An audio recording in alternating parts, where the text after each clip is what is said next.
Assalamualaikum warahmatullahi wabarakatuh. Perkenalkan, nama saya Yayu Rukmini Rohmah dari kelas PAI 4B Universitas Singapura Bangsa Karawang. Pada kesempatan kali ini, saya akan menjelaskan tentang menelusuri tradisi Islam di Nusantara. Mari simak baik-baik ya. Nah, di sini ada tradisi Nusantara sebelum Islam. Jauh sebelum Islam masuk dan berkembang di Nusantara, masyarakat telah memiliki keragaman budaya dan tradisi. Bahkan sebelum agama Hindu-Buddha masuk ke Indonesia, masyarakat telah memiliki kepercayaan kepada benda-benda alam dan ruh nenek moyang. Kepercayaan kepada benda-benda alam dan ruh nenek moyang ini berpengaruh pada pola kehidupan masyarakat. Banyak upacara ritual dilakukan sebelum melakukan kegiatan tertentu. Masuknya agama Hindu-Buddha ke Indonesia tidak menyebabkan tradisi-tradisi tersebut musnah, justru semakin tumbuh dan berkembang. Hal ini dikarenakan pengaruh agama Hindu-Buddha menyesuaikan dengan tradisi-tradisi di masyarakat. Bentuk penyesuaiannya adalah dengan mengubah cara-cara upacara ritual sehingga sesuai dengan nilai-nilai ajaran Hindu-Buddha. Masuknya kebudayaan Hindu-Buddha dari India ke Nusantara melalui proses penyesuaian dengan kondisi kehidupan masyarakat. Tentu saja, penyesuaian ini tanpa menghilangkan unsur asli budaya di Nusantara, di antaranya pengaruh kebudayaan Hindu-Buddha dalam kebudayaan Indonesia. Misalnya, tampak pada seni rupa dan seni ukir. Di bidang seni rupa dan seni ukir ini terlihat pada relief atau seni ukir pada dinding-dinding candi. Nah, sekarang ada akulturasi kebudayaan Islam. Akulturasi merupakan proses percampuran antara unsur kebudayaan yang satu dengan kebudayaan yang lain, sehingga terbentuk kebudayaan yang baru tanpa menghilangkan sama sekali ciri khas masing-masing kebudayaan lama. Kedatangan ajaran Islam di Nusantara juga mengalami proses akulturasi dengan kebudayaan Nusantara saat itu. Budaya Islam adalah segala macam bentuk cipta, rasa, dan karsa yang berasal dan berkembang dalam masyarakat, serta telah mendapat pengaruh dari Islam. Budaya dalam pandangan Islam adalah sebuah tata nilai dan tradisi yang berkembang dari ajaran Islam. Tata nilai tersebut merupakan hasil penterjemahan dari pokok-pokok ajaran Al-Quran dan hadis dalam kehidupan nyata. Sedangkan yang dimaksud dengan tradisi Islam adalah kebiasaan atau adat istiadat yang dilakukan turun-temurun oleh masyarakat, dan di dalamnya mengandung ajaran-ajaran Islam. Islam sesungguhnya membuka diri terhadap budaya-budaya dari luar Islam. Islam mempersilahkan siapapun untuk berpendapat, mengemukakan ide dan gagasan, ataupun menciptakan budaya-budaya tertentu, asalkan sesuai prinsip-prinsip sebagai berikut. Yang pertama, tidak melanggar ketentuan hukum halal haramnya. Yang kedua, mendatangkan maslahat atau kebaikan dan tidak menimbulkan mafsadat atau kerusakan. Dan yang ketiga, sesuai dengan prinsip al-wala atau kecintaan yang hanya kepada Allah Subhanahu wa taala dan apa saja yang dicintai Allah Subhanahu wa taala, dan al-bara atau berlepas diri dan membenci dari apa yang dibenci oleh Allah Subhanahu wa taala. Ketiga prinsip di atas menjadi pedoman baku bagi umat Islam dalam berinteraksi dengan budaya-budaya lain. Dari ketiga prinsip di atas menjadi pedoman baku bagi umat Islam dalam berinteraksi dengan budaya-budaya lain di luar Islam. Berlandaskan ketiga prinsip tersebut akan lahir sebuah kebudayaan Islam yang memiliki ciri khusus, yaitu budaya yang berasaskan tauhid kepada Allah dan kita dipersilakan untuk berinteraksi maupun mengambil manfaat dari budaya bangsa-bangsa lain, selama ketiga prinsip di atas tidak dilanggar ya. Adapun seni budaya Nusantara yang telah mendapatkan pengaruh dari ajaran Islam. Masuknya Islam ke Indonesia membawa pengaruh pada sistem penanggalan. Islam menggunakan kalender Hijriyah yang berpatokan pada perputaran bulan. Bentuk akulturasi antara penanggalan Islam dengan penanggalan Jawa dapat terlihat pada penamaan bulan sebagai berikut. Nah, di sini ada nama bulan dalam Islam: Muharram, Syafar, Rabiul Awal, Rabiul Akhir, Jumadil Awal, Jumadil Akhir, Rajab, Sya'ban, Ramadan, Syawal, Zulqa'dah, Zulhijjah. Nah, ada juga nama bulan dalam Jawa kayak Suro, Sapar, Mulut, Ba'da Mulut, Jumadil Awal, Jumadil Akhir, Rejab, Ruah, Pasa, Syawal, Apit, dan Besar. Nah, di sini ada seni bangunan masjid. Wujud akulturasi terlihat dalam bangunan masjid kuno, yaitu dilihat dari bentuk bangunan, menara, dan letak masjid. Adapun fungsi menara, yaitu sebagai tempat menyerukan azan. Bentuk akulturasi ini terlihat pada menara Masjid Kudus yang terbuat dari terakota yang tersusun seperti candi. Sedangkan di Banten, bentuk menara menyerupai mercusuar di Eropa. Selain bentuk masjid dan menara, letak masjid juga memiliki ciri khusus. Kebanyakan masjid di Indonesia terletak di sebelah barat alun-alun istana atau keraton. Selain itu, masjid juga diletakkan dekat dengan makam. Nah, ada pula seni ukir dan kaligrafi. Seni ukir yang dimaksud adalah seni ukir hias untuk hiasan masjid, bangunan makam di bagian jirat, nisan, cungkup, dan tiang cungkup. Seni ukir hias ini antara lain berupa dedaunan, motif bunga, biasanya teratai, bukti-bukti karang, panorama alam, dan ukiran kaligrafi.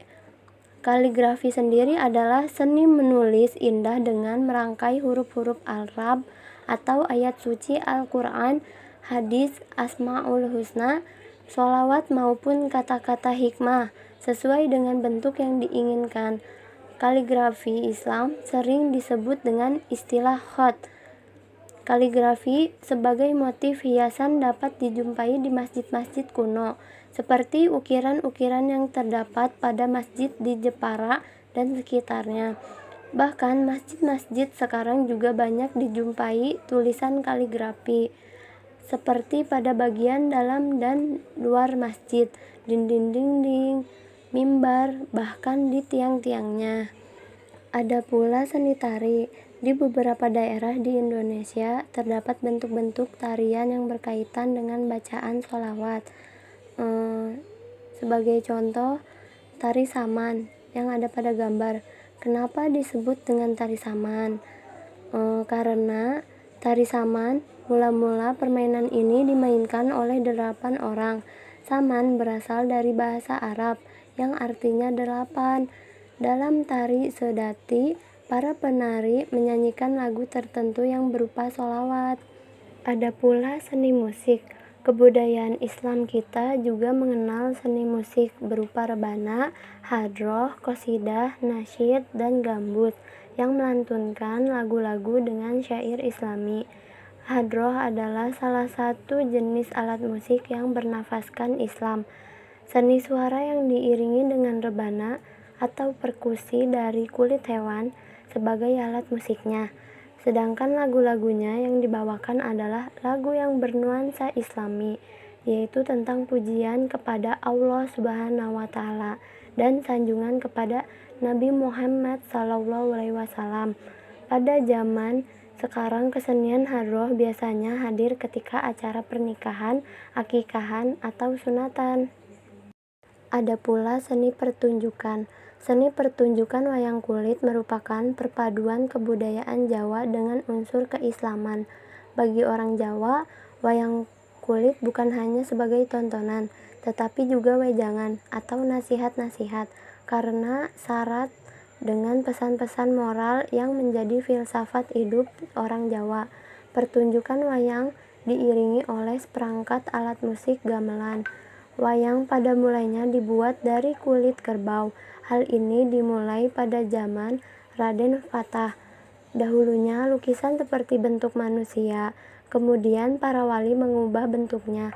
Dari yang semula lukisan wajahnya menghadap lurus kemudian agak dimiringkan.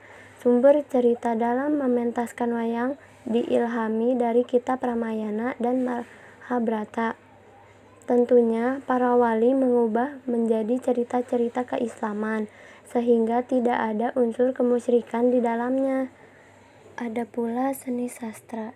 Seni sastra yang berkembang pada zaman Islam umumnya berkembang di daerah sekitar Selat Malaka atau daerah Melayu dan di Jawa, ditinjau dari corak dan isinya.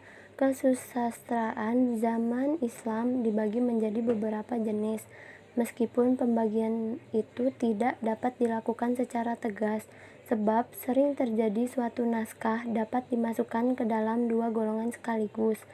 Jenis-jenis karya sastra yang sesuai dengan ajaran Islam diantaranya babat atau dongeng yang sengaja diubah sebagai cerita sejarah. Ada hikayat atau cerita atau dongeng yang biasanya penuh dengan keajaiban dan keanehan. Ada suluk atau kitab-kitab yang menguraikan soal tasawuf. Ada juga Sunan Bonang mengembangkan ilmu suluk dalam bentuk puisi yang dibukukan dalam kitab Bonang. Dan yang terakhir ada kesenian debus. Kesenian debus difungsikan sebagai alat untuk membangkitkan semangat para pejuang dalam melawan penjajah. Debus merupakan seni bela diri untuk memupuk rasa percaya diri dalam menghadapi musuh. Kesenian ini mempertunjukkan aksi kekebalan tubuh terhadap benda-benda tajam. Filosofi dari kesenian ini adalah kepasrahan kepada Allah Subhanahu wa Ta'ala yang menyebabkan mereka memiliki kekuatan untuk menghadapi bahaya. Nah, yang terakhir ada melestarikan tradisi Islam di Nusantara. Tradisi adalah kebiasaan atau adat istiadat yang dilakukan turun-temurun oleh masyarakat. Sebagaimana diketahui bahwa sebelum Islam datang, masyarakat Nusantara sudah mengenal berbagai kepercayaan dan memiliki beragam tradisi lokal. Melalui kehadiran Islam, maka kepercayaan dan tradisi di Nusantara tersebut membaur dan dipengaruhi nilai-nilai Islam. Seni budaya, adat, dan tradisi yang bernafaskan Islam tumbuh dan berkembang di Nusantara. Tradisi ini sangat bermanfaat bagi penyebaran Islam di Nusantara. Untuk itulah kita sebagai generasi muda Islam harus mampu merawat, melestarikan, mengembangkan, dan menghargai hasil karya para ulama terdahulu. Para ulama dan wali pada zaman dahulu tentu telah mempertimbangkan tradisi-tradisi tersebut dengan sangat matang, baik dari segi madorot, mafsadat maupun halal tidaknya. Mereka sangat paham hukum agama, sehingga tidak mungkin mereka menciptakan tradisi tanpa pertimbangan-pertimbangan tersebut. Nah, di sini ada tradisi Nusantara sebelum Islam. Jauh sebelum Islam masuk dan berkembang di Nusantara, masyarakat telah memiliki keragaman budaya dan tradisi. Bahkan sebelum agama Hindu-Buddha masuk ke Indonesia, masyarakat telah memiliki kepercayaan kepada benda-benda alam dan ruh nenek moyang. Kepercayaan kepada benda-benda alam dan ruh nenek moyang ini berpengaruh pada pola kehidupan masyarakat. Banyak upacara ritual dilakukan sebelum melakukan kegiatan tertentu.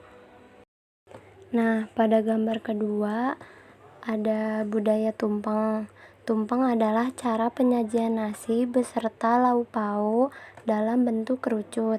Nasi tumpeng umumnya berupa nasi kuning atau nasi uduk.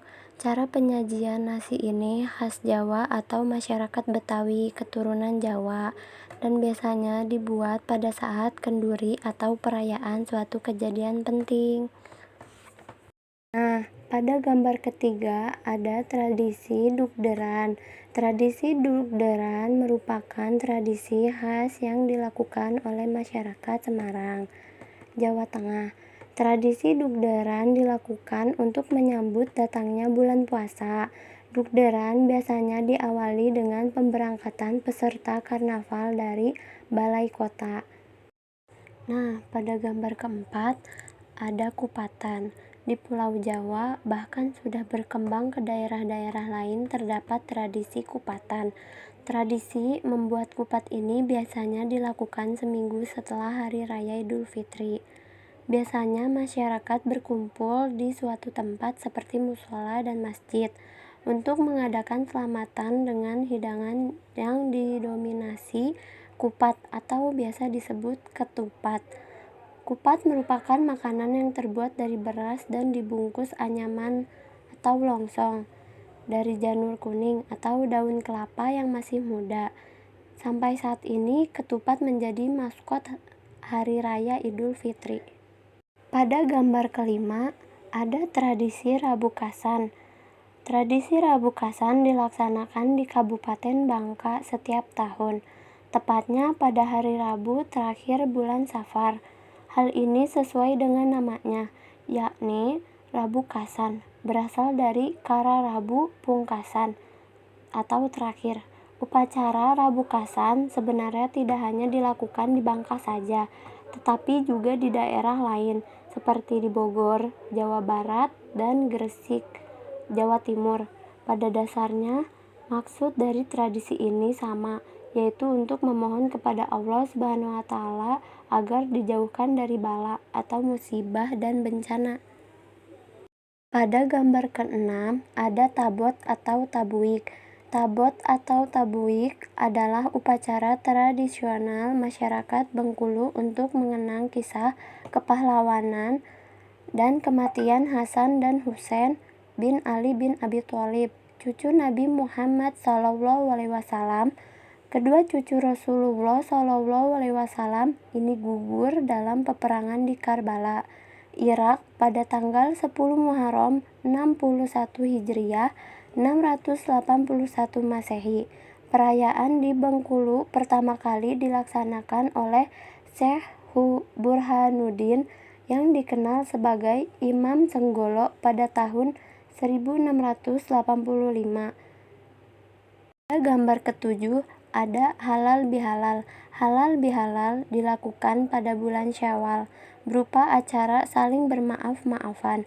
Setelah umat Islam selesai puasa Ramadan sebulan penuh, maka dosa-dosanya telah diampuni oleh Allah Subhanahu wa Ta'ala. Namun, dosa kepada sesama manusia belum akan diampuni. Pada acara halal bihalal, semua orang mengucapkan mohon maaf lahir dan batin. Hal ini mengandung maksud bahwa ketika secara lahir telah memaafkan yang ditandai dengan berjabat tangan atau mengucapkan kata maaf, maka batinnya juga harus dengan tulus memaafkan dan tidak lagi tersisa dendam dan sakit hati. Dan pada gambar terakhir ada tradisi grebek. Tradisi ini untuk mengiringi para raja atau pembesar kerajaan. Grebek pertama kali diselenggarakan oleh Keraton Yogyakarta oleh Sultan Hamengkubuwana ke-1. Grebek dilaksanakan saat Sultan memiliki hajat dalam berupa menikahkan putra mahkotanya. Itulah pembahasan tentang menelusuri tradisi Islam di Nusantara. Jika ada yang ingin ditanyakan, silahkan tinggalkan di kolom komentar. Cukup sekian, terima kasih yang sudah meluangkan waktunya untuk melihat video ini. Jangan lupa like, comment, and subscribe terus ya. Wassalamualaikum warahmatullahi wabarakatuh.